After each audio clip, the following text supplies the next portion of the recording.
কালামে মাজিদের মধ্যে জানিয়ে দিলেন, ওয়ামা খালাকাতুল ইনসা ওয়াল জিন্না, আল্লাহ রাব্বুল আলামিন বললেন, আমি মানুষ এবং জিনকে সৃষ্টি করেছি আমার ইবাদত করার জন্য। এই দুনিয়ার মধ্যে আল্লাহ ব্যতীত আর কারো ইবাদত করা যাবে না। কথা বলেন ঠিক কিনা? একমাত্র আমাদের প্রভুকে আল্লাহ রাব্বুল আলামিন পাঠাইলেন, বান্দাকে সুন্দরভাবে তৈরি করলেন, বান্দাকে হাতের জায়গায় হাত দিলেন, বান্দাকে চোখের জায়গায় চোখ দিলেন, বান্দাকে হাঁটার জন্য দুটো পা দিলেন।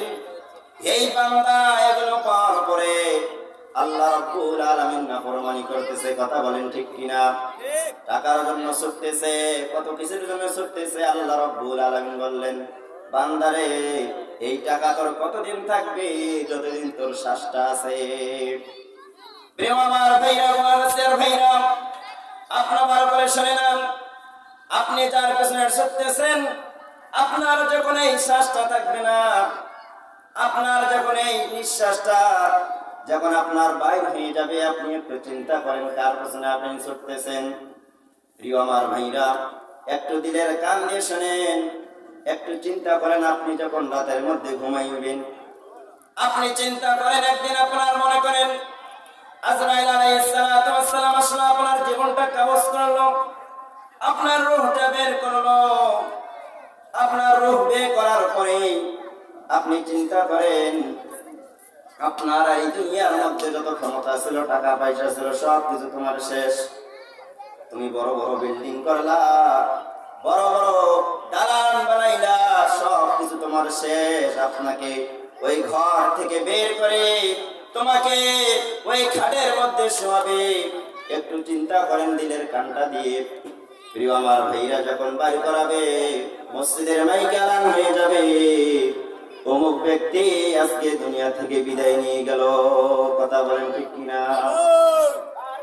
আপনার যখন এই জীবনটা থাকবে না, সন্তানগুলো কান্না করবে, আপনার মা কান্না করবে, আপনার ভাই কান্না করবে, আপনার পাড়া প্রতিবেশী সবাই কান্না করবে, কিন্তু আপনাকে আর এই দুনিয়ার মধ্যে থাকতে দেবে না।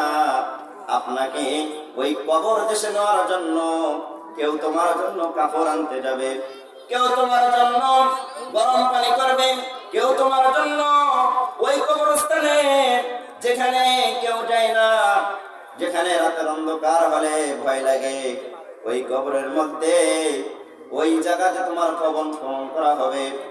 প্রিয় আমার ভাইরা রে, আপনি যার পেছনে ছুটতেছেন, সে তোমার সাথে কবরে যাবে না, আপনার সন্তান যাবে না, আপনার বন্ধু বান্ধব কেউ যাবে না। আপনাকে সুন্দরভাবে সাজাইয়া ওই মসজিদ থেকে তোমার পালকিটাই না, তোমাকে সুন্দরভাবে সাজাইয়া ওই কবরের দেশে নেওয়া হবে। কথা বলেন ঠিক কিনা? আমরা এই দুনিয়ার মধ্যে থাকতে পারবো না, আমাদের নবীও থাকতে পারে নাই, আর এই জমিনের মধ্যে